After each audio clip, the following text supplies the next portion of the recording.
I've got my fudge brownie milkshake here, and that's really going to clag me up and not help. So I should probably have some water instead. But, we'll start as we mean to go on. Let's do a podcast.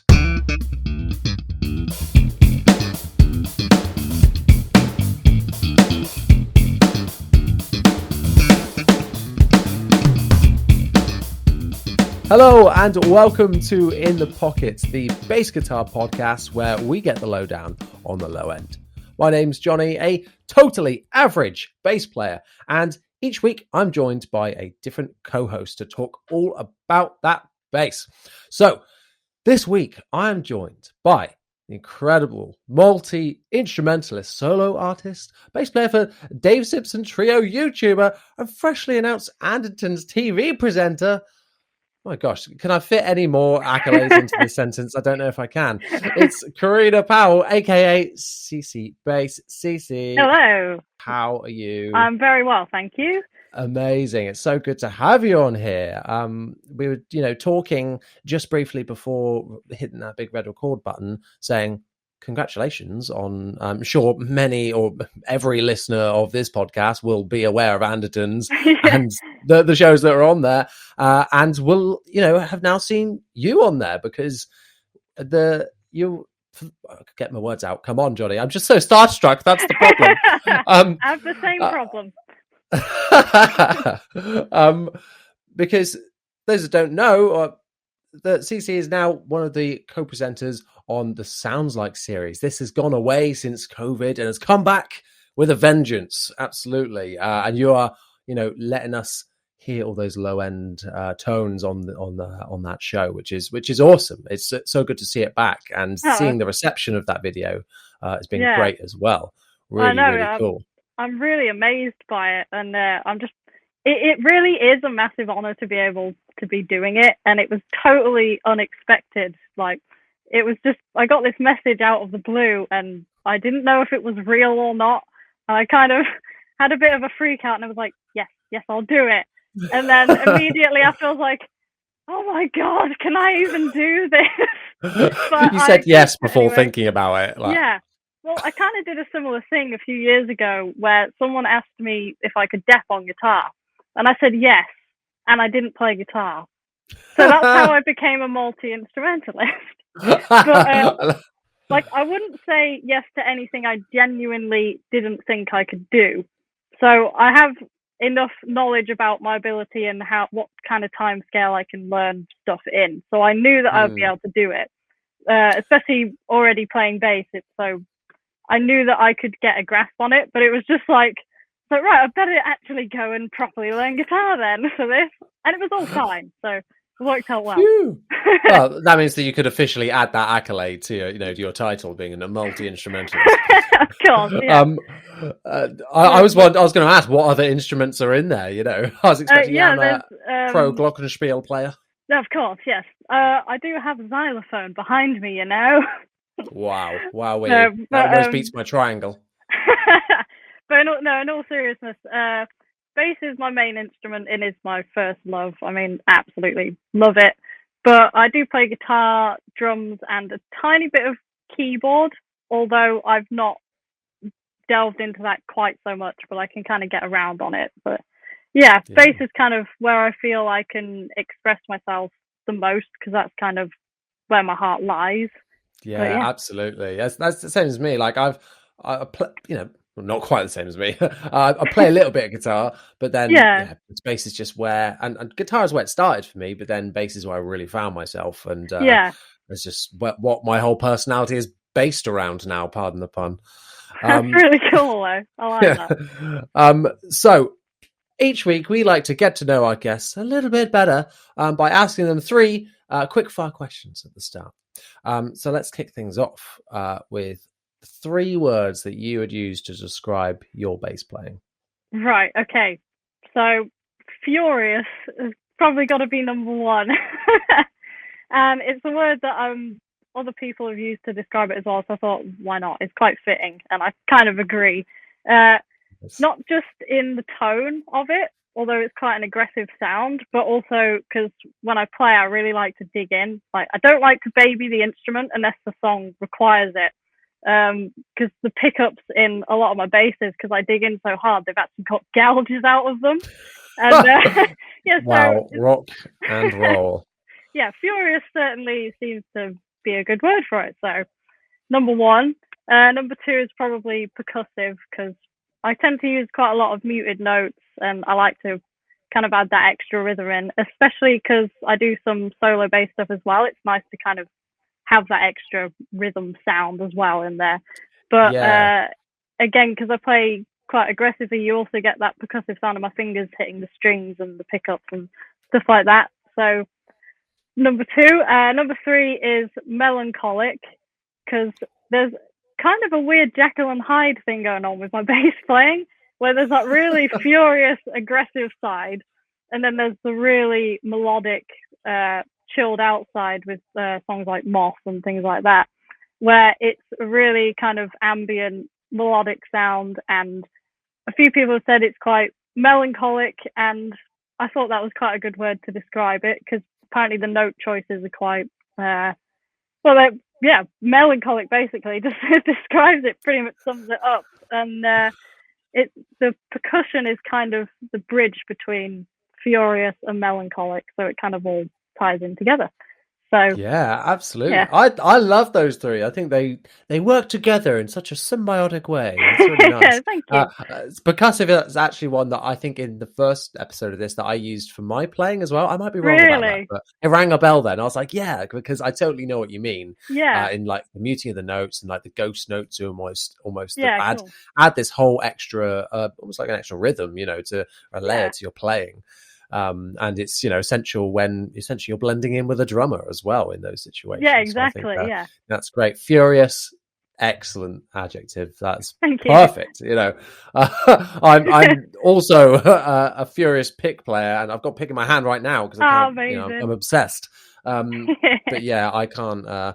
If I'm playing through a big loud rig, it's a big loud rig for a reason. I'm going to play it big and loud. Exactly. Yeah.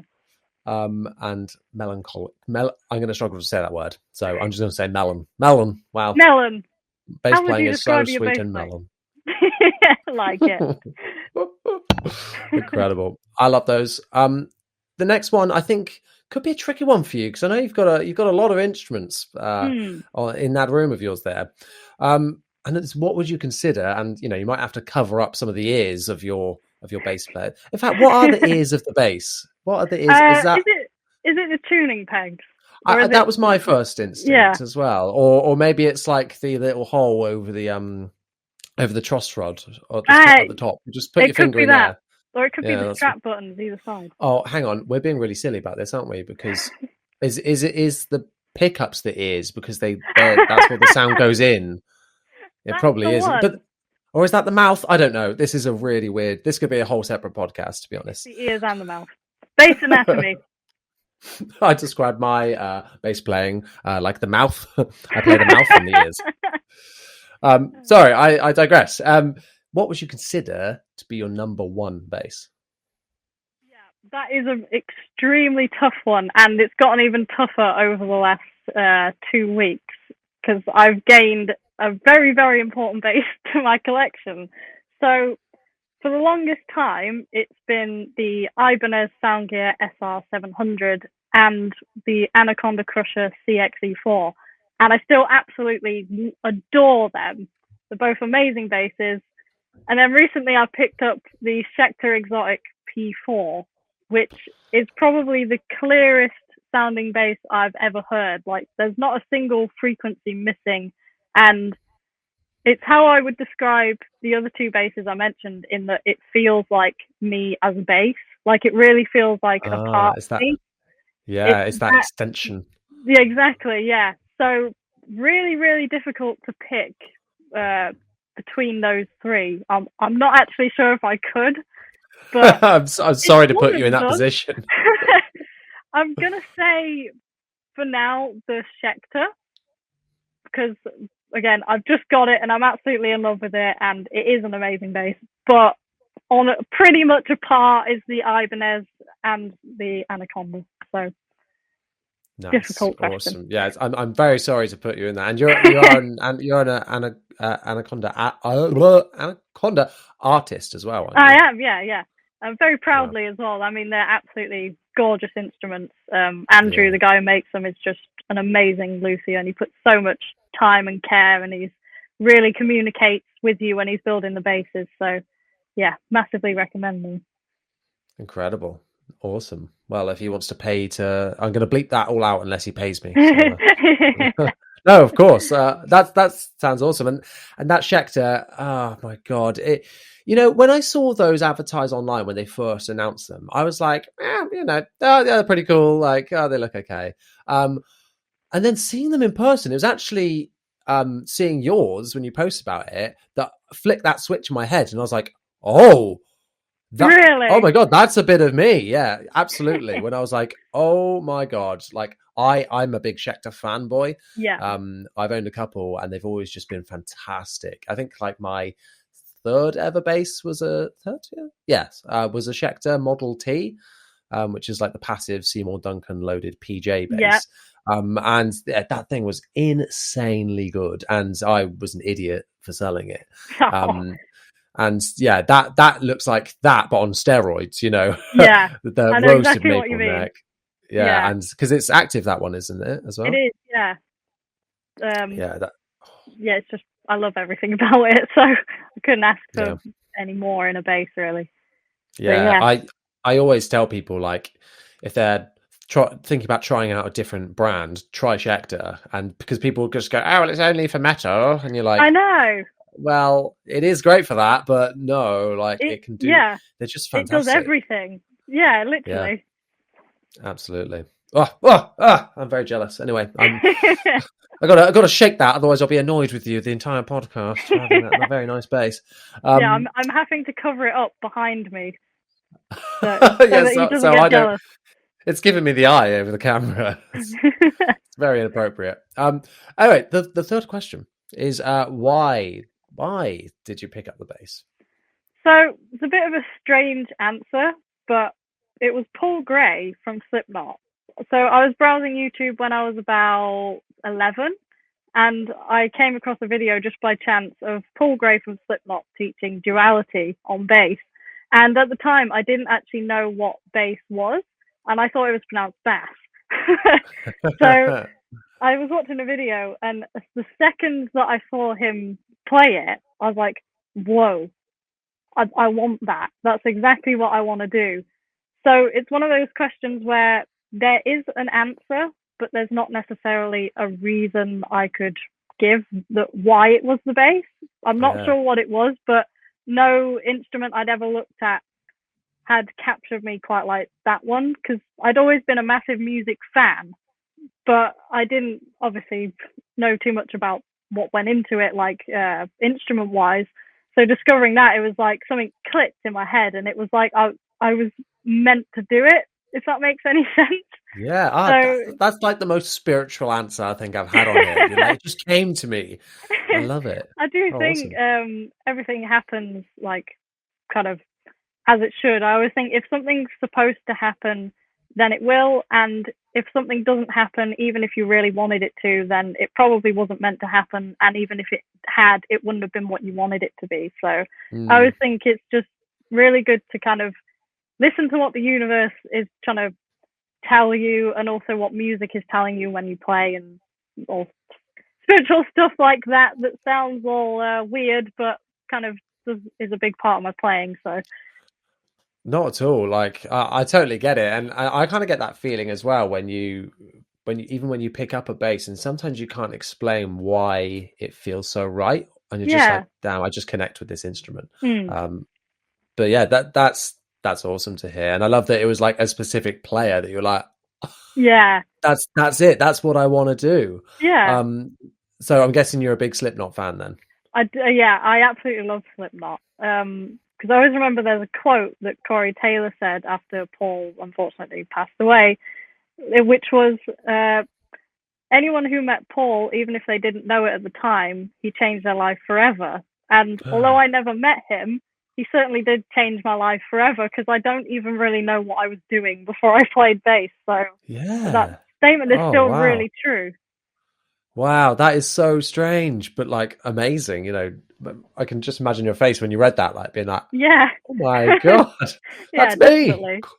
Corey. Do you know me? Do we know each other?" Wow, awesome. Oh well, I love that, and I love that it started out as bass as well. Like, yeah, because most people, myself included, was like, "Yeah, I did guitar, and then I wasn't very good, so then I played the bass." But you're started off as it, which is really cool. Yeah. Awesome. Well, Oh, thank you. let's move on to our first question.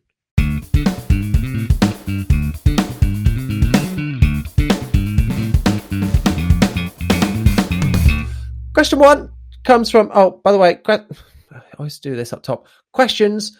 If you head over to my Instagram at Jonny Dibble, you can submit your questions on a poll right there. It's kind of a blink and you'll miss it thing. Maybe we'll change how we get in the questions, but I quite like the sporadic nature of it. So head over to my Instagram, follow me on there. That is where you can submit your questions for this podcast. The poll normally goes up on a Sunday or a Monday night. All right. So just keep an eye out, like these wonderful people that have submitted questions. I just want to say off the top, your questions this week have been off the wall.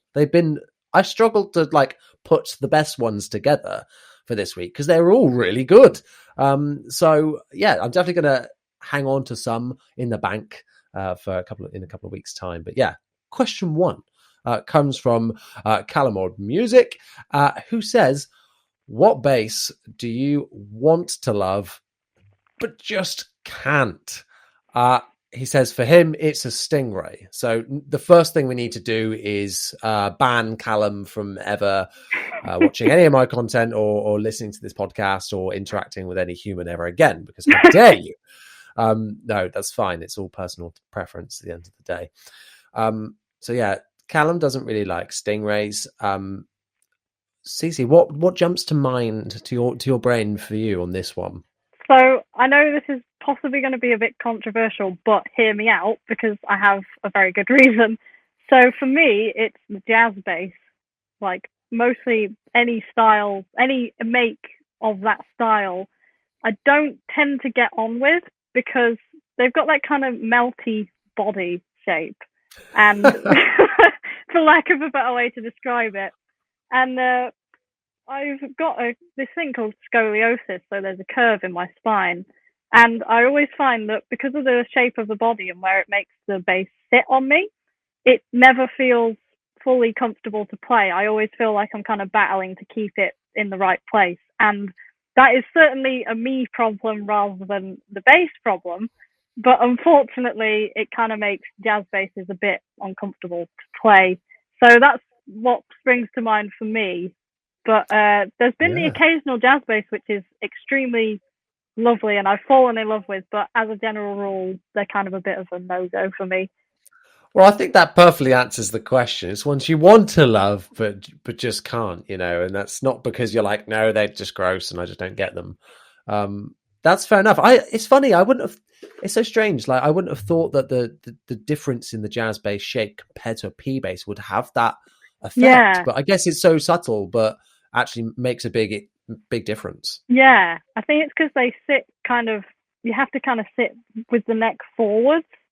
And it kind of goes against what my back allows me to do, if that makes any sense. Yeah, no, absolutely. Cool. Well, that's really well. Maybe a flying V bass is the one. I do have one. I have got one. Oh my gosh! It's in. I would show you, but no one can see it. It's in the background. Wow, I'm very, it just instantly jealous. You're gonna have a green screen, if I know from now on, so I just can't see anything behind you because it just make me want to go and buy more basses. I've actually got a space on my rack up here. Wait, oh no, I do. It's okay. It's actually the space is here. Is it a flying V-shaped space? I think it might be. No, I think it might be a Thunderbird-shaped space, actually, because that's what I'm tempted by at the minute. And, that Epiphone Gibson family is where my answer actually comes into this, because this, again, is going to controversially upset a lot of people. The bass that I would like to love, but overall just can't, is the SG. I love SG guitars. I think they look and sound fantastic, especially like the almost like brown walnut ones. Not the classic red cherry maybe, but like I think, and the black ones, I think they look fantastic and sound amazing. The basses, there's just something wrong. It's like a Les Paul bass. They just look a bit wrong to me with like a long scale. I don't know what it is. I don't really love the sound either. I know it's very like Marmite with those. It's either you think they're the best thing in the world, or you're like, no, that's not for me. And for me, I like that high end clang playing with a pick. So they're a bit muddy sounding for me. They just don't tickle my pickle, really. And there have been occasions when I've been like, oh, but this one looks pretty good. I think there was a Chicago Music Exchange exclusive one recently that was like this really cool flame top one. And I was wow.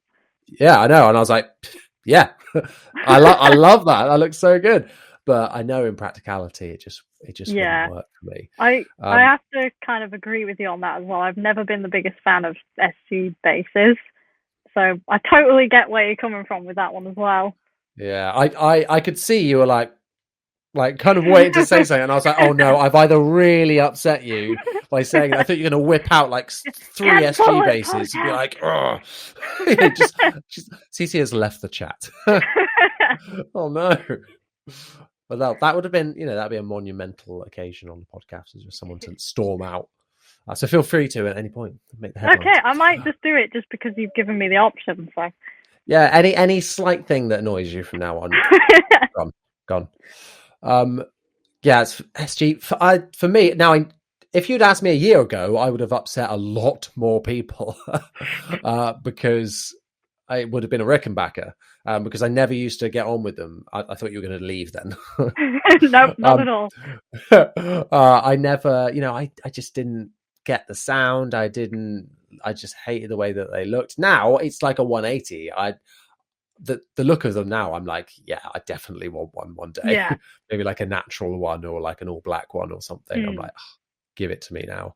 And it's so strange how opinions can just change so much. I know, because it's weird because I had a similar thing with P bases where I was kind of like not really that bothered about them, and then in the last year, since last year, I've gained 3 of them just by right place, right time, and just finding some that I fall in love with, and now I absolutely love P bases. But again, like with Rickenbackers, I love the way they look and I love the sound. But I've not found one yet that has felt particularly comfortable for me to play personally. So again, I know where you're coming from with that one. But yeah, and that's so. I was going to ask you, have you had anything you've gone 180 on? And I'm exactly the same with the P bass, because probably like 3 or 4 years ago, I was like, who would choose a P bass? It's so boring. Like, why would you want that over maybe a PJ, but why would you choose that over a jazz bass? I always used to think like, it just doesn't have that same sound. Of course it doesn't, because the P bass sounds incredible by itself. It's just this, I mean, I'm not saying anything revolutionary here, treading old ground, but it's just that warm, punchy mid-range that you get from a P bass that just fits in so many genres and so many mixes so easily. I get it, and not until I heard someone playing one in a tone that I thought like, holy moly, that sounds good, and I know why. It's that P bass, it's not some pedal or their amp. That's the P bass I can hear there, that distinct mid-range. It is. It's really recognizable, isn't it? Yeah, absolutely. And there's a reason why it hasn't changed a whole lot. And I've discovered that I love simplicity in setups and in basses. Like I'm a pedal guy, so I quite like having preamps and compressors and effects on my board, and then the bass to be passive and quite minimal. I say that I've got active basses, but it's funny that you say that as well, because again, I started on active basses, so I've always been used to kind of having like 3-band EQ and pickup blend and all sorts on there. And in the last kind of year or so, I've gotten more simple because, again, like you, I absolutely love pedals. So I tend to get a lot of the sound from that and then just kind of leave the bass where it is. So I've kind of found that I don't tend to use the 3-band EQ anywhere near as much as I used to. So again, another thing I've kind of done a bit of a 180 on, but I still love having the option, just like knowing that I've got basses that if I need that, I can do it, but it's not a necessity for me anymore. Yeah, absolutely. Sometimes, less is more, as they say, but when you've got like it always adds more character when a bass can do one sound, and then you're inspired to play a certain way on it to get a certain sound out of it, or adapt your playing to get a different sound out of it. So if you've got like an insanely diverse bass, sometimes it's to its detriment, because you're like, I know exactly what you mean. Yeah. So it almost when you've got something that has constraints, it forces you to think in a different way and kind of push the boundaries of what you can do to get out of those constraints. And I think that can only ever improve you as a player. So yeah, 100%. Very good point. Yeah, absolutely. The and I wish I knew that sooner, because so many times I'd be like, I'm not very good because my gear's not very good and I need better gear and I need this EQ and this, when actually you don't at all. I just need to learn to adapt a bit more. But yeah, awesome. So good. Thank you. I think we answered that question pretty well, and then some. Let's move on to the next segment.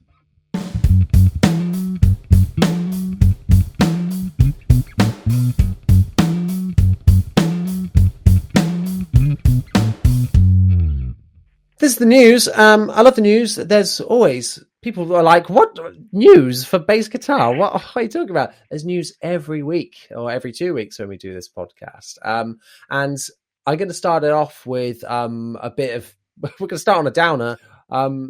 So one of my favorite bands, Dance Gavin Dance, who've been going for a long time.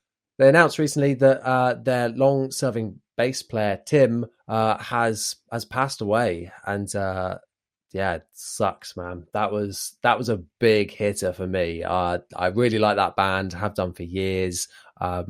And the bass was always something that really stands out in that band. Such technical guitar playing and high vocals and really intense screaming, and the bass glued it all together and shone in its own right. And so much of that was because of Tim and his awesome array. We'd spoken a couple of times on Instagram about bass tones and stuff like that and stuff on his upcoming album. And I'm so gutted, man. They haven't said how he's passed away, but it's really, really sad. And it's one of those ones that, like a celebrity death, where it like shakes you a little bit and you're like, oh no, the last feeling. Shame. Yeah, absolutely. The last feeling I had of that was when Carrie Fisher died, and I was like, oh my God, it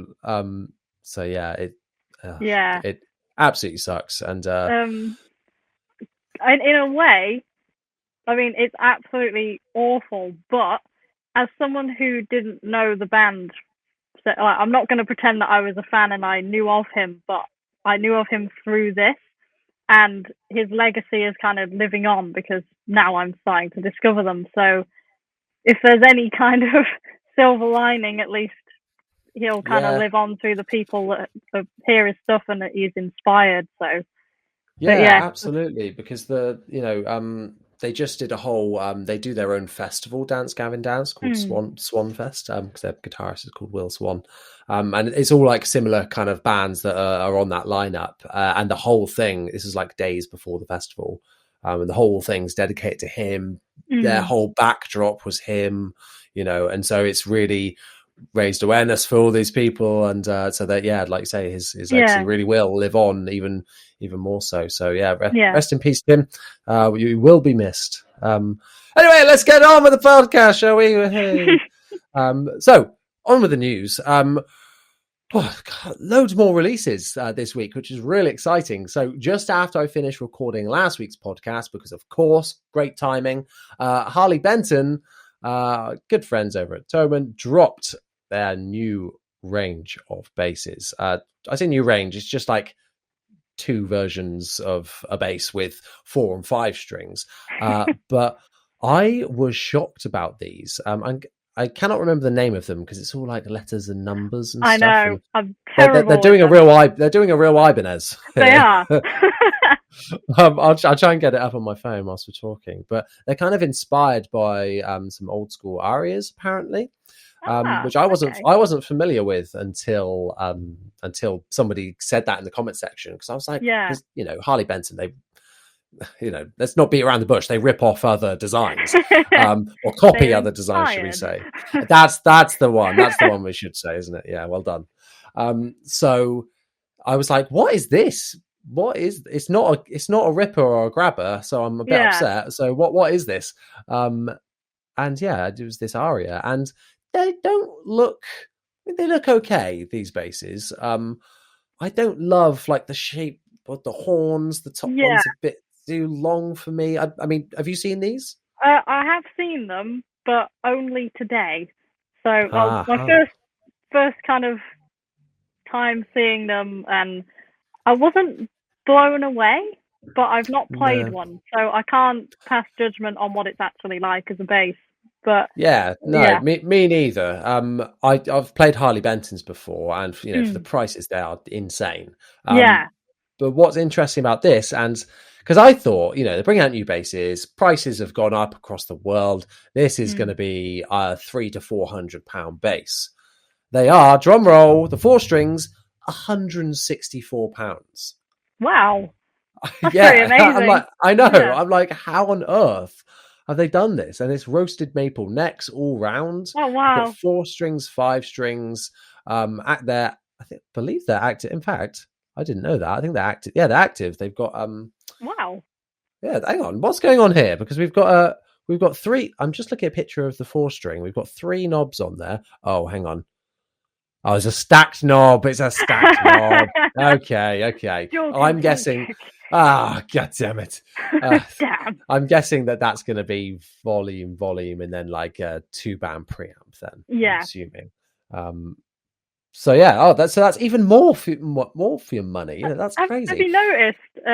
Roasted maple necks seem to be becoming the kind of standard. Oh, like, absolutely. So many instruments, guitars and basses seem to have them now, so I wouldn't be surprised if that becomes, rather than just maple, if that becomes the standard. Yeah, absolutely. Because I wonder how much, you know, it adds so much value, but I wonder how much does it cost them to turn into roasted maple, really? But it adds so much. Like you know, we've both got the Sire P5, and oh my god, incredible neck. Oh my god, such a good neck. And that Schecter also has roasted maple. We were all waiting for Harley Benton to jump on this. Squire have been doing it now as well. And yeah, it is definitely becoming like the thing. It's been in for a while. In fact, 2 of my basses, oh my god, just did this accidentally. Just got devil horns up accidentally. Look at them. 2 of my basses up here, I've got roasted maple necks. And have you got 2 now? I do, yeah. I've got a guitar as well that's got a roasted maple neck, if that counts. It's just the 2. No, it doesn't count. Get rid of it now. Yeah. Burn it. But yeah, I've got the Schecter and the Sire. But like you say, the Sire's neck. Oh my god! Sometimes I want to pick up the bass just to feel the neck. It's a bit ridiculous. Honestly, like I've got the Sterling Ray 34. That one is the roast maple neck, and that's like over £1,000 new. The Sire's like 400 new-ish. And the neck, I'm going to say it, the neck on the Sire is much better because of the rolled fretboard edges. Yeah. Like now it's one of those things that now I've got it, I get disappointed picking up any other bass because I'm like, oh, it's still quite the same. That's my first experience with a bass with a rolled edged neck. So now, I'm like, oh, I like that. Oh no. Yeah. And now you're like, oh, what other manufacturers do that for an affordable price? Oh wait, none. I know. Unless Harley Benton oh my god, can you imagine our Harley Benton doing it with this? I highly doubt it, but that would it doesn't say anything about it, so I'm going to assume not. Back to the Harley Bentons then. So we've got PJ configuration and just a single with a jazz bass kind of configuration. 4s and 5 strings across the board, a range of different colors as well. I quite like the colors. I'm digging the white ones that they're doing, which is with like a kind of transparent finish. Cool. Yeah, I'm into that, but I just can't really get over the body shape myself. It just doesn't really do it for me. It's a bit but hey, spiky. Exactly. And spiky works in some places, but when it's definitely. like curvy and when it's coming like up towards the neck, I'm not the biggest fan of it. But... No, I'm not either. But hey ho, I'm exclusive for the podcast maybe in this, who knows if this is even going to happen, but I'm in talks with them to give me one. So fingers crossed. After slagging him off on here, of course. No, I hate them. Give me one. Yeah, I want to bully it on my channel. Give me them, one in every colour. All I said to them was, all press is good press. Any press, bad press is good press. So there you go. Let me do my worst. No. I'm sure it sounds great and feels great because it's Harley Benton. They've got a reputation for being affordable and mind-blowingly good for that price. So, I'll hold all judgments until I can hopefully get my hands on one. But yeah. Are they exciting? I don't know. Let us know. Reach out and either leave a comment or drop me a Instagram message on whether you're excited about these things, because I'll be interested to see the public's opinion, because I don't know why they're just not giving us a grabber. Come on. Anyway, I'll keep screaming that to the end of time. Moving on to news, all new bases. Gibson have released a new signature bass, a Thunderbird for Gene Simmons. Gene, obviously being the bass player for Kiss, he's had previous signatures, or you probably associate him with the Axe bass that he's had before. Going a bit more standard now with the Thunderbird. Have you seen this one? I have, yeah. I think it looks really cool. And I think if you're a Kiss fan, it's absolutely awesome. I think it's a great kind of thing to have if you've got the money. But I've never been a massive Kiss fan or massive Gene Simmons fan, so I'm not particularly excited about the bass, but I think it looks cool. Yeah, I tend to agree, to be honest. Like, I'm a bit of a sucker for traditional looks when it comes to guitars. Yeah. Like, I don't really like anything too modern or wacky looking, with exceptions. But so the Axe bass, is never something that I'd ever be interested in. And I'm not a Kiss fan either, or a Gene Simmons fan. So, that it doesn't hold any value for me in that regard. But it looks good. There was a prototype that they launched previously, which was the same bass, but with red instead of like the binding and like the mirror scratch plate. It was all red. Yeah, and I think I saw a picture of that one. Yeah. I thought it looked cool, but I think it would suit your hair and aesthetic very well. It would, wouldn't it? Finally, someone who thinks my hair's red. Everyone calls it pink, but it's red. Oh, really? Yeah. Wow. Well, you're welcome. Thank you. I think it's an awesome bass to match some awesome hair. That's the way to do it. Thank you very much. With that Gene Simmons bass, it's got that mirror plate on there, which I kind of want a mirror plated bass somehow, just to blind someone.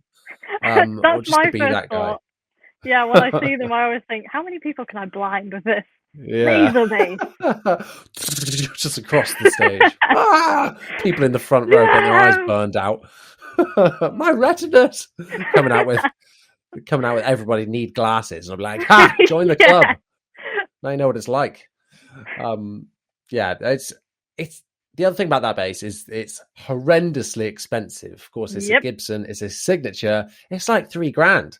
I know. Surely it's only collectors and massive fans that are buying these basses. Like, is there much point in making a production run of an artist's bass if it's not accessible? I know. I don't weird, understand that. There's been a few released in the last kind of 6 months that I've thought the same thing about. Not strictly basses, but so many instruments, and it's like no one can actually buy these except collectors. So the people who they would technically be made for, who would absolutely love and cherish the instruments, can't have them. And it seems like a really backwards, unfair thing to me. But yeah. And I always like, in my mind of imagination, because this would never happen, but if I was like, if I were to have a signature bass and, and Fender were interested, I'd be like, no, let's do a Squier. Like, yep.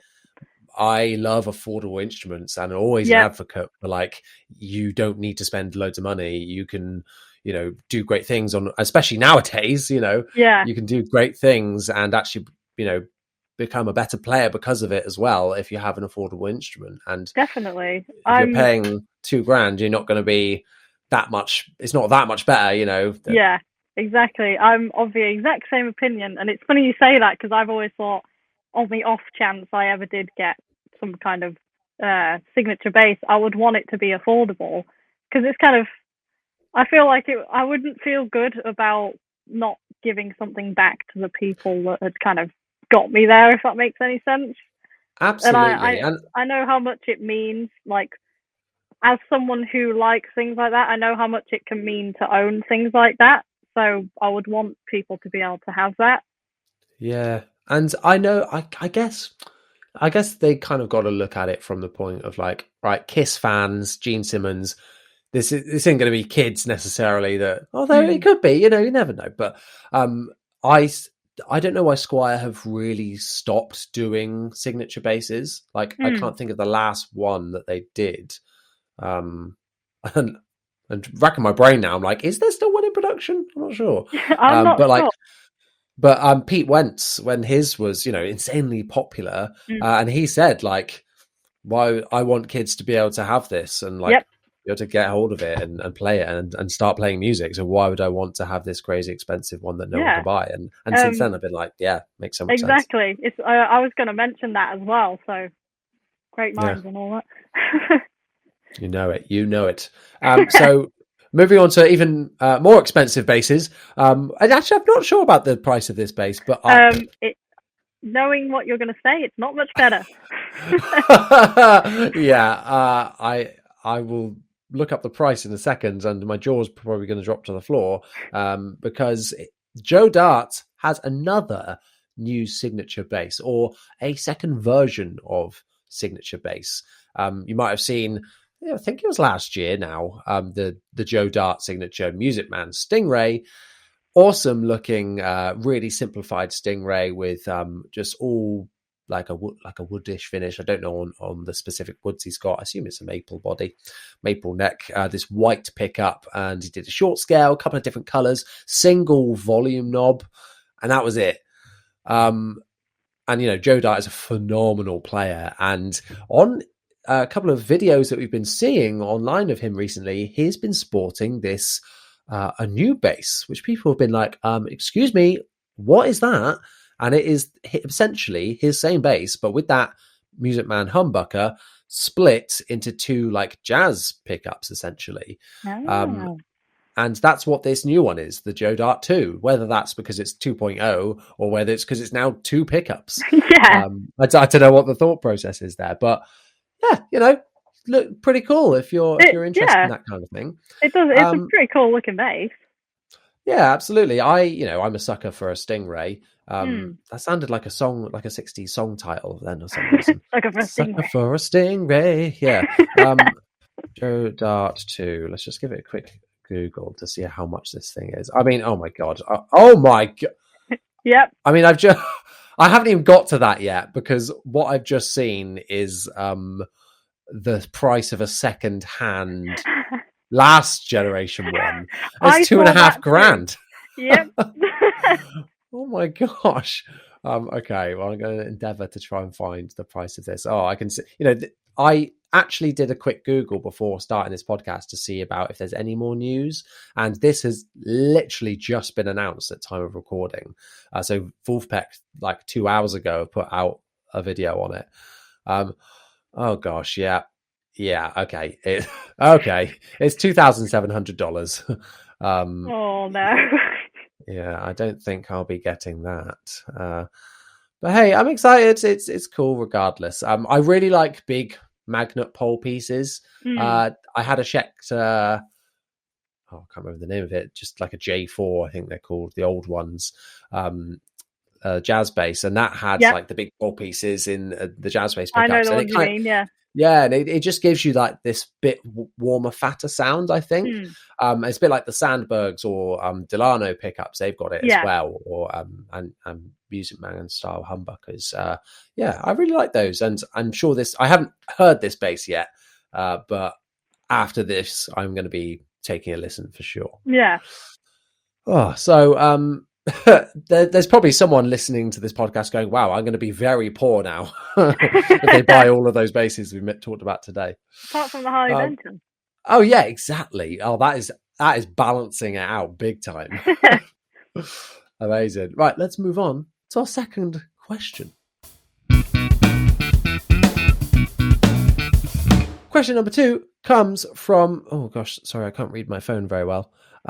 It comes from Jay Ramillo on Instagram, who has asked, how do you even get started with booking gigs and studio sessions? I'm going to hold my hands up here. I'm pretty novice to this booking gigs and studio sessions malarkey, because I'm not really that kind of bass player. I don't dep much. I'm not much of a session player. I offer those services, but it's very rare that, I don't actively offer it. It's just more of a, hey, like, if you want to do something, let's do something. It's not something I push. I don't have time, to be honest, at the minute. Yeah, I'm in the same boat. Yeah, it's wild, isn't it? Just when you grow up and you start losing time. Ugh. Yeah. But yeah, so, but I can kind of offer a little bit of wisdom, I suppose. Now, with your extremely busy schedule as well, are you kind of doing much studio or booking gigs out and things like that at the minute? So not as much as you would think. A lot of this stuff is kind of happening at home, and like, I wish there was more gigs in the lineup, but it's really difficult to actually find gigs at the moment, especially after the last kind of 2 years. But really the best way to kind of go about booking gigs, especially at this level, is just email, phone, message as many venues as you can, and hope that some of them reply to you, which is really difficult because a lot of them don't. And it's amazing how hard it is to actually get a venue to book you. But kind of, it's worth trying anyway. So it really is just a case of throwing everything at the wall and seeing what sticks. And then eventually you'll kind of start building up a rapport with certain venues. And then those venues will kind of mention you, other venues will see you. So it really all kind of is just a case of keep trying, basically. Absolutely. And you never, like, with networking like that, you never know what opportunities will come up from another opportunity. That is, just how it works. You get work from work, essentially. Exactly. Like, in a similar thing, the way I ended up in the band that I'm in is from doing depth work on that, where I mentioned that I didn't play guitar. It was for that band that I met their drummer, who knew another drummer, who is now the drummer in the trio, who I play bass in. So it's kind of, you never know how things are going to work out. Yeah, it's the same for me as well. I was doing a Nirvana covers band just for a one-off gig, and I met the singer because I sold him a pedal. And he knew I was selling the pedal because he saw the video I did on it, and like it all linked back. And then so we did that, and then the guitarist and drummer of that band, I've now done a Foo Fighters thing with them. It all just comes from that. Then it's easier said than done to just like get that going, especially if you're just starting out. So I think the key point is that it's all networking at the end of the day. Like you said, you send off 100 emails and you might only get 3 back, but those 3 are going to be, you never know what's going to come from those. Exactly. So don't be dismayed if you aren't hearing back from these people, because there will be some that do. And when you do, that's great. It's the same with for me at the minute. I'll contact companies being like, hey, send me stuff, let's work together, I will promote yours, like I'll do a video on it, on your gear, and And 9 times out of 10 they don't reply because Yeah. I shoot high, I aim high, and aim go for like, hey, Fender, Hey, don't ask, pick me, don't get. pick me. Exactly. That is the thing to live by. Don't ask, don't get, and you just have to put yourself out there. The other thing is that start building up a portfolio as well, because nobody's going to book you if you don't have some kind of presence, whether it be online, on a website or on Instagram. One of the previous guests on here, Mealy Trail, who's a theatre bassist, was saying that she actually thinks that every single one of her theatre jobs has come via Instagram. And that just shows how powerful it can be. Even if you're just posting a little clip, and doing a reel about it or something like that, it reaches so many more people than that one email to someone might. And I kind of think of it as like, if someone asked you if they could come and visit your house and you looked online, you couldn't find anything about them, you didn't know what they looked like, what kind of a person they were, you wouldn't necessarily go, yes, come on over. But if you looked at their profile, that's where I've been going wrong all these years. It is kind of like, you want the information out there that they're going to be able to find and know that, okay, you can play this, you play this style, you're able to do this. Just basically, you want any information out there that they might need in order to trust you enough to book you. Yeah. That's basically what it comes down to when you're building up Instagram, is just make sure you've got all the necessary information out there. Yeah, absolutely. And like, and as well as I do, having your highlight set up with all the things that you've got going on, all your experience, the link in your bio with a load of things, you've really got to maximize all the platforms that you're using as well, really work with them to get the most out of it and to really push your profile further. I'm saying this, I've got under 3,000 followers, so I'm not doing it all right, obviously, but it's hard work though. Oh, yeah, it's a slow burn. And I think that's something that people need to understand as well, is it's not necessarily, unless you're doing viral content, it's not necessarily going to explode overnight. Yeah. Plus, I think a slow burn in a lot of cases is actually better for longevity, because quite often you get people that are like, they'll blow up on Instagram, they're an overnight sensation, and then 2 or 3 years you never hear anything of them. But 100%. I think, if you build it up as agonizingly slow as it is, it's really important, because you're then building up a pretty solid fan base, and that's never really going to leave you no matter what you do. Yeah, totally. I 100% agree. And that's, I see that sometimes in like, when you look at people's Spotify's and you see like, wow, they've got a lot of listens, but not a lot of followers. Or like not a lot of people engaging like with them, or like I saw a band that had like millions of streams and then go on Instagram, they had like hardly any followers. And I was like, well, clearly this isn't this not creating a memorable impact on these people. They're liking the song, but they're not coming back for more, and that's what you have to give. And I think about it with like TikTok as well, and like short form or long form content. Like TikTok terrifies me a little bit when I think about, I love it, I think it's great, but because like what happened to Vine, when Vine disappeared, all these people making 6-second long videos all of a sudden went onto YouTube, where the platform is encouraging you to do like 10-minute videos. And so like the content is so stretched over that time, and it's just like, oh God, what is this? It's like, as you say, that stuff can disappear. So you really want to make sure that you haven't built your entire life only on that. Like, if all of that stuff was to disappear overnight, what would you be? Would you still be a musician? Would you still have stuff to kind of look back on and fall back on and say, okay, well, I'm still this, and I can still offer you this, and I can still do that. You don't want to just kind of fall back onto, I do these viral videos for this. I don't really do. If that was to disappear, there wouldn't be much that I could do. I'd kind of have to work on building that up. So I think it's kind of good to just, as organically as you can, integrate your music into social media because it's that kind of necessary evil. But it can be great and it can be frustrating, but it is necessary either way. So yeah, absolutely. And like, end of the day, if someone's going to Google your name, that SEO has got to be working in your favor. You know, you have to be that top result that comes up. Or if someone's just like, what's this guy or girl about? You know, and like, there they are. I can see that clearly, and it looks good and professional and whatnot. So yeah, I hope this kind of gave some wisdom or answered the question. It's quite a tough one to like give a direct answer to because there's so many factors. It's like one thing leads to another. So yeah, exactly, and it's kind of be prepared.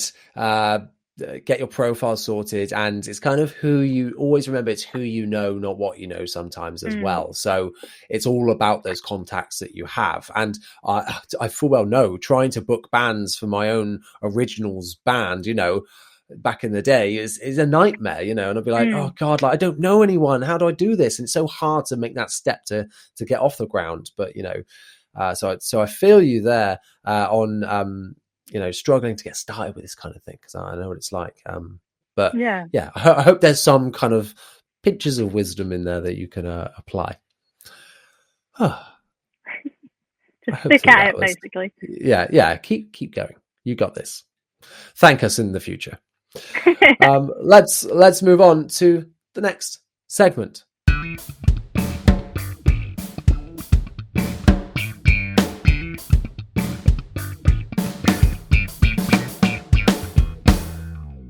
This section is called That Tone You Own. It's one of my favorite sections of the podcast because I get to shut up and listen to some wonderful bass tones. So each week I ask our guests to bring along a tone of theirs, whether it's their tone that they consider to be their own sound or just something they're enjoying at the minute. You know, it doesn't have to be a signature sound because some people like the same sounds at the end of the day.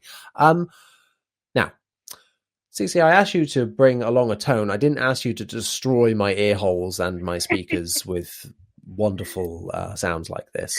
So let's have a listen to, or let the audience listen to what we're talking about here.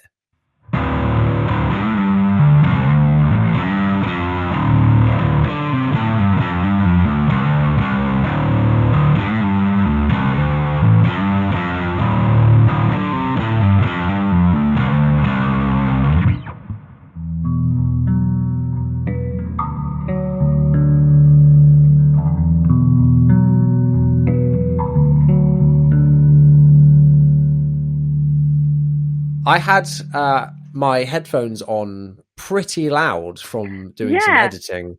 And so then when I clicked play on your file, blew my head off. I'm not surprised. It's furious for a reason. Exactly. Because when you said that word at the start, I was like, yeah, absolutely. So yeah, really gnarly, punchy tone we've got here, and lots of effects going on. There's a couple of different sounds in there as well, different samples that we've got going on, and I can definitely hear what you were talking about earlier in the podcast about you know, that melancholy, that melon tone, you know, coming in. Coming in and giving us all those different flavors, and it sounds so good. So I wonder if you can break down or talk us through the sounds that are going on here. So the first half of that clip, the gnarly bits, I'm gonna hazard a guess, and I might be wrong here, but it sounds P-bass-esque, that sound. Yep, it's the sector. Nice. Yep, so it's that, and then I've got, at the moment I'm using the Line 6 HX with a distortion, which is based off the Ibanez Tube Screamer. Yep, on top of that, basically I pretty much always play with reverb, even with that distorted tone. So there's a reverb going on and the distortion, and then obviously the P-bass kind of sound in there as well. And a lot of it also comes from, again, because I play quite hard as well, that adds to the sound. So it's really, to me, I like it to sound like a kind of snarling dog trying to get at you. It's like that kind of sound. But less nasty. And then you're the one with the holding the chain on the end. Exactly, like, yeah. Trying to wrangle it. I like the Yeah. challenge of kind of like wrangling an instrument. I think it's great. It feels amazing. So yeah, so that's pretty much that sound. The second one is the more melodic thing. Again, it's that Jekyll and Hyde thing of really aggressive and then really melancholy and ambient. But again, that's pretty much just everything middled on the bass, and just maxed out reverb. Because the thing is as well, I use a lot more reverb than it sounds like, because when you record something, reverb tends to disappear. So what's in that tone in the rooms actually sounds like there's a lot more reverb than comes across you can actually in get in the recording. resonance of the room as well, aren't you then as well? Exactly. So that's pretty much it. And I tend to move between playing over the if the bass has it, I'll move between the bridge and the neck pickup depending on how warm I want something to sound or how trebly, and play as calmly as possible. But yeah, not much to that sound. It's pretty much just reverb and that melancholy kind of thing going on. Yeah, well, it sounds, in that sound, it sounds like there's loads going on, but obviously I know a lot of sound comes from your fingies. Fingies? That's not what I meant to say. My fingies and tootsies I've got here. And let's start with that first sound, the Tube Screamer. Have you got that on a separate like channel on the HX Stomp, or is it no? So because it's the Line 6 HX, it's basically just one patch, which I'll talk through everything I've got on it. So I've got 2 distortions, and I have one running pretty much all the time, and then the other one will come on occasionally for certain sections of songs. And underneath everything, so I've got all the effects laid out that I can press, and then the HX is really cool in that you can run effects in the background. So because I always play with reverb, rather than take up an extra slot, I have the reverb set in the background, and then that leaves room for different effects like particle verb and things like that. So yeah, other things I have on there are delay, particle verb, which is basically a reverb that kind of feeds into itself and sparkles outwards, for lack of a better way to put it. I can only describe it how I see it. So do you know what though? I love that. I love people that do that. Do you know the guitarist Yvette Young?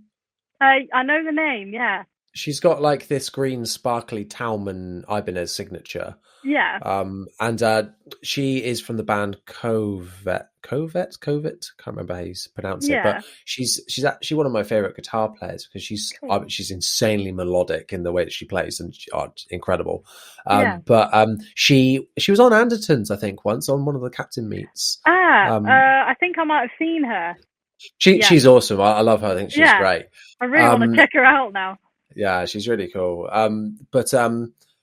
What was I saying? Yeah, the way that she describes, she's like a really classical piano player as well, and she said the way that she always like sees sounds and textures that she wants, and I was like, I love that. Like, and I can kind of, I feel like I've not tapped into that sense, but I totally know what she's talking about. Yeah, I think because I've got this thing called synesthesia, so I can see sounds and certain things I can smell or taste, but it's mainly that I'll see sounds. And there's a theory that everyone is born with that, but in certain people, your brain the part of your brain that causes that doesn't detach. So when you're a baby, you're born with that because it helps you form connections to understand the world. And then as you grow up, because you understand it, you no longer need that part of your brain to work in that way. So, but in certain people, that doesn't go away, so they end up with synesthesia. But I think everyone kind of seems to have some form of that to an extent anyway, because like I'm pretty sure if you describe a sound as it looks muddy, like basically everyone will know what you mean. So I think it makes sense that everyone has a bit of that going on to an extent anyway. God, that just blew my mind a little bit. That's amazing. I never knew that. I love this podcast. I learn something new every single time. It's brilliant. I'm definitely not an expert on it, but that's what they've been kind of studying on it. They're still learning about it, but yeah. So does that kind of bring into your love of reverbs then, especially on bass? You know, because it kind of it's such a background texture, especially in that sound as well. Yeah, because the way reverb looks to me is, you know, I'm trying to think of how to describe it. You know, if you have like a bubble and it's got that translucent look that kind of moves around, that's how reverb looks to me. And then there's textures on top of that, depending on what's going on in the music. And that's part of, it's really helpful because when I'm learning by ear, which is pretty much how I do stuff, because I'm not great with tabs or anything like that. Yeah, it's really helpful. And when if I'm trying to emulate someone's tone, because I can see how it looks, it just gives me an extra bit of like information on what I need to do to make. If it looks the same, it generally sounds the same. If that makes any sense. Was this your audition for Sounds Like? No. I know how to recreate people's sounds because I can see it. No, but I don't know why they asked me, but yeah, like I was saying earlier, I was so nervous for that, and everyone thought I was so calm. But there's this weird thing going on where the more nervous I am, the more calm I look. It's when I'm relaxed is when I'm more hyperactive and talkative, but everyone thinks I'm really calm, which kind of works in my favor, but yeah. We've been plenty chatty on here, so I'm glad that that you haven't been nervous or anything like that. So, shining through. Thank you. A podcast is not the place to be calm and quiet. There was one thing as well, just going back to tones, that I wanted to mention to see if anyone else feels the same way. Is, on guitar amps, they'll quite often have built-in reverb and drive. I wish more bass amps had that built in, and that we had more options.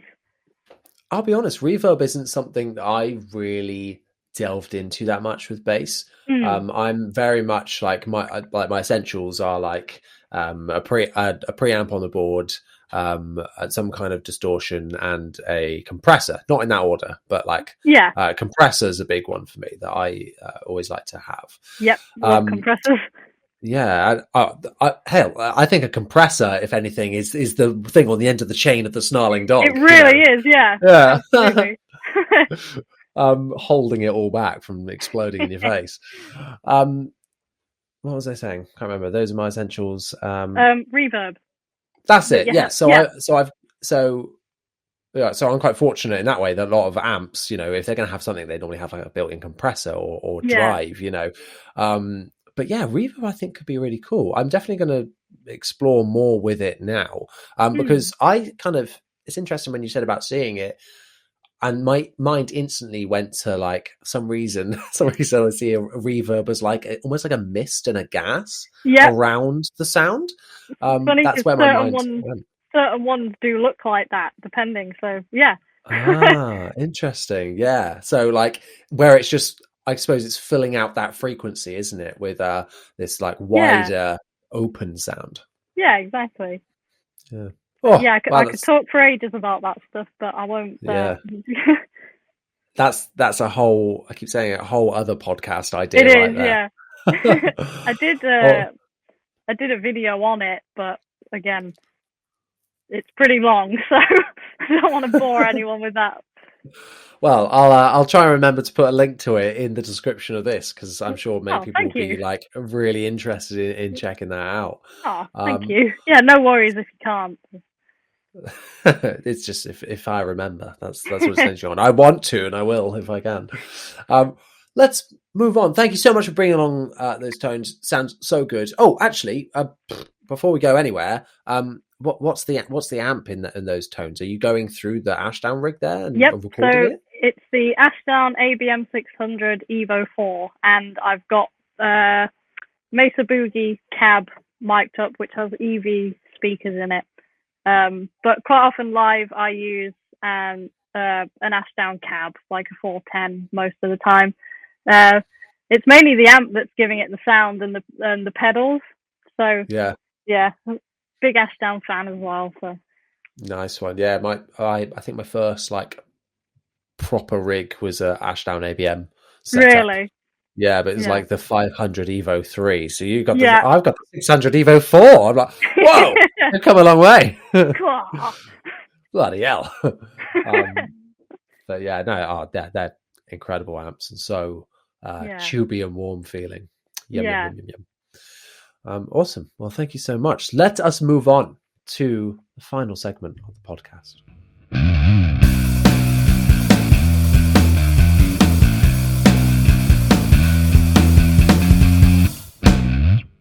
So this is the last. Oh, there's a single tear running down my face. This is the last segment of the show, but it is, of course, the big bass debate. It's not really a debate because we're not going to be going like head to head or anything. It's just a question that I thought, hey, that will be a good clickable title, right? That's the main topic we're talking about today, and I think this will be quite a big topic because I'd be interested to hear your thoughts on what you've played on this because it comes from Tater and Ater. I mean, that's all it needs, isn't it?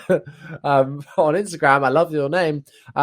Says, what is the best cheap bass you've played? They've put in brackets, kind of thinking around the $300 mark. Now I said dollar, changing the £300 mark because I think that's a good, for us Brits. Yep. That's probably a good level of guitars to talk about. That's underneath that price range. So yeah. £300. Now the brands that spring to mind, there are offerings from Squire in this price range. There are offerings from Ibanez, loads really. I'm just trying to think of the top ones. Gretsch, of course. Yeah. Sterling. I don't think they're quite under £300 now anymore. I think they're creeping over 300 with the sub series. And Harley Benton, of course, who we spoke about earlier. Now, have I mentioned any of the brands that you were going to talk about there? Yeah, because the main one I was going to say is the Ibanez Soundgear SR300, which I'm pretty sure they're about $279 still. And that's what I started out on, and I've still got my first ever bass, and it's absolutely amazing. It still holds up today. So, yeah, for the price, just absolutely awesome.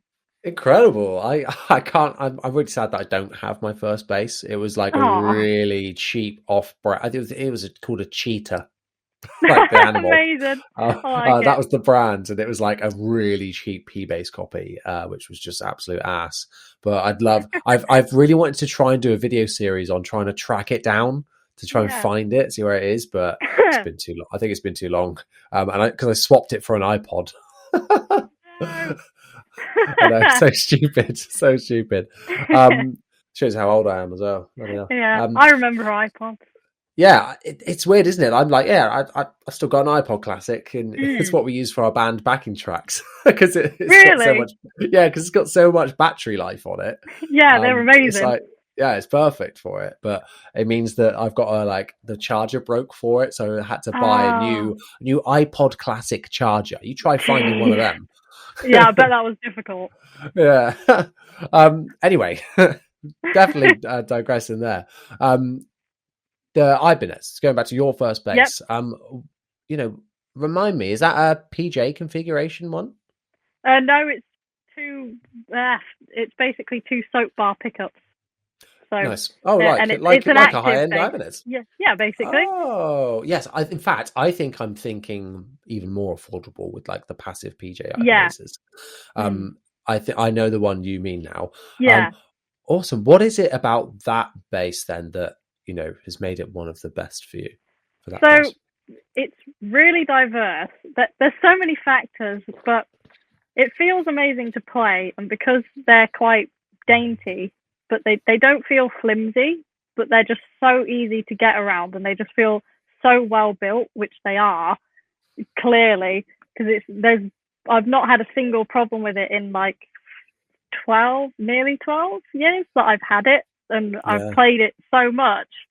It sounds amazing. It's really diverse, and because again, it's active, it's got that 3-band EQ I was talking about. So if you don't have any pedals or a particularly great amp, you've still got that to fall back on, and you're pretty much away. It's a great bass. I just can't really fault it.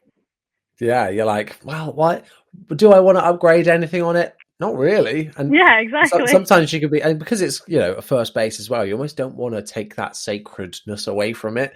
Like, I don't want to taint it by changing it and then ruining it, you know, because I think mods can sometimes ruin a bass. I've modded a bass before and been like, I don't like it anymore. Yeah, don't like it anymore. It's not like it takes the soul out of it. Exactly that. Exactly. So yeah, I'm not the biggest modder in the world. I like doing like little aesthetic mods, but not like big ones myself.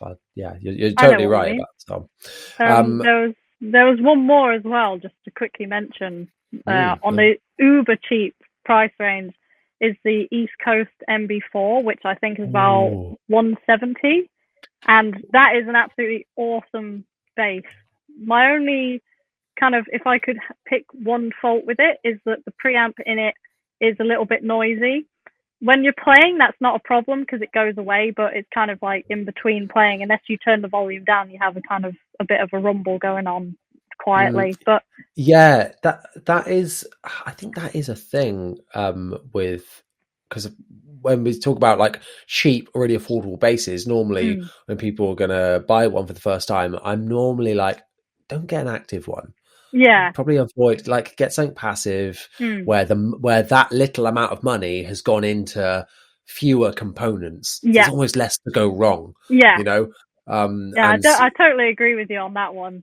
So I know that the two that you mentioned have been active, but that's not to say that they're not good examples. Yeah, exactly. I think the one that's in the East Coast is like the cheapest of the cheap preamps, whereas the one that's in the Ibanez SR300 is a slightly higher range one, which I guess is partly what gives it the slightly higher price range as well. But yeah, it's kind of, they can be a bit hit and miss on extremely cheap basses. So like you say, a passive bass could be that bit better suited, but there are definitely good active basses out there that are really cheap. It's just a case of looking around and finding them.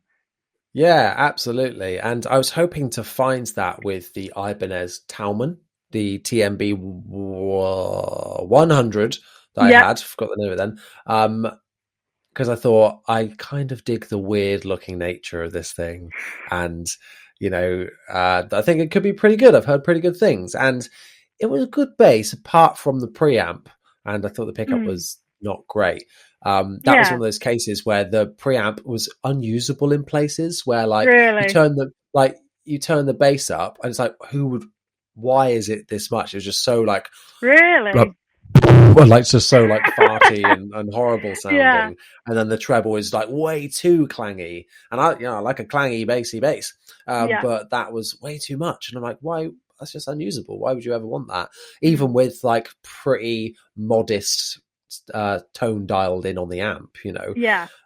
So sometimes I think cheaper preamps can have that kind of nature, where it's like, who would want this? Is just not that not functional. So I kind of wished with that bass that they had got rid of the preamp completely and had it just be better pickups in a passive bass where the money's spent better elsewhere. So that's an example of, you know, and I liked that bass because it felt really nice. I sold it, and as I was waiting because the guy was going to come pick it up, and in that time I grew to love it even more. And I was like, oh no, yeah. When it turned into another one that got away, you know. I mean, I guess if you really love a bass, like the East Coast MB4, like the way it feels and the way it sounds is absolutely awesome. So I guess if you ever have the money, you could always upgrade the preamp itself, still have the bass. It's always an option as well. Yeah, and it's not going to take away the soul of the bass necessarily, because it's a part of it of which you don't like, you know. So you're all good there. So moving on to other basses, one that's turned into a bit of a controversial one now, one that I really like is the Gretsch G222222222. He's got millions of twos, 0 Electromatic Junior Jet 2, which is like the short scale one that Mike Kerr from Royal Blood plays. Yeah. Or played. I don't know if he still does. And I've got it. You can't see it. It's on my wall there. But awesome, incredible bases for under £300. Like, they're unreal. Like, they feel so short scale bases. They feel so good. It sounds like it just feels so. The pickups just feel so right in that base. But now there's a big disclaimer because Low End Lobsters revealed that they are. And we discussed this as like the main topic on last week's podcast, actually, so I won't go too much into it, but that they are actually misleading people by saying they're humbuckers when they're actually single coils. It's been this whole controversy about it. Yeah. Wow.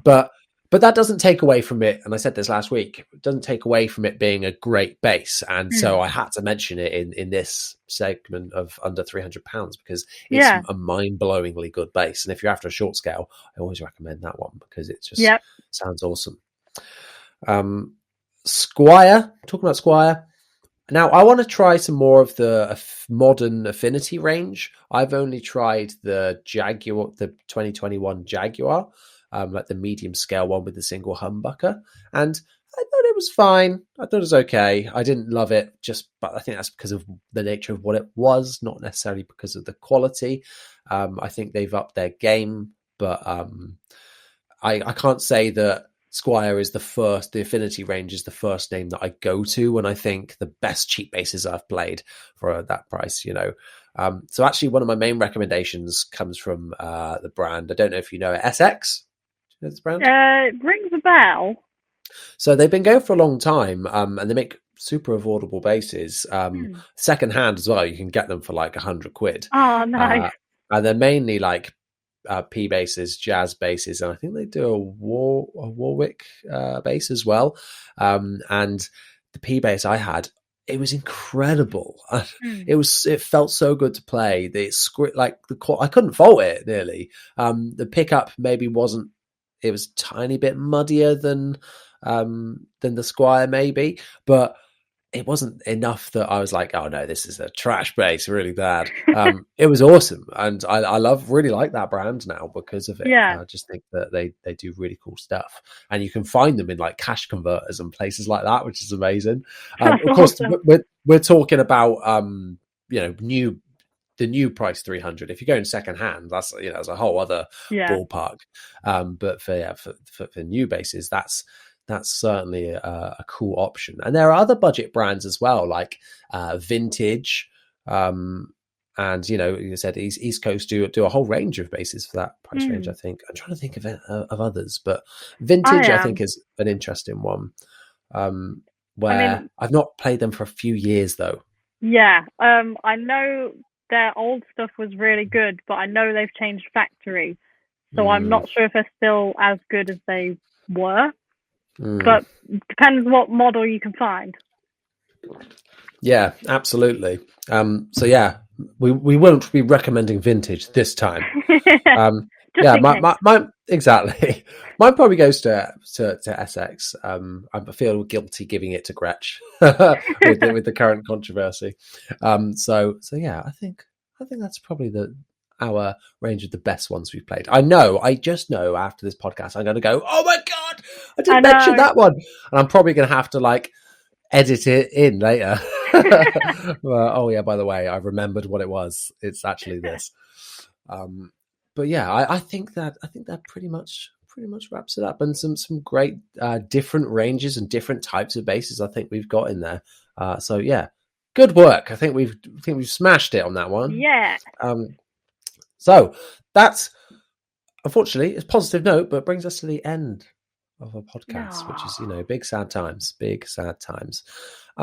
Cici, thank you so much for coming on. It's been an absolute pleasure. No, I'll be having none of that. It's been an absolute pleasure. You been amazing. I hope that if you're up for it, you can come back on sometime because that's absolutely loved it. I've really enjoyed it.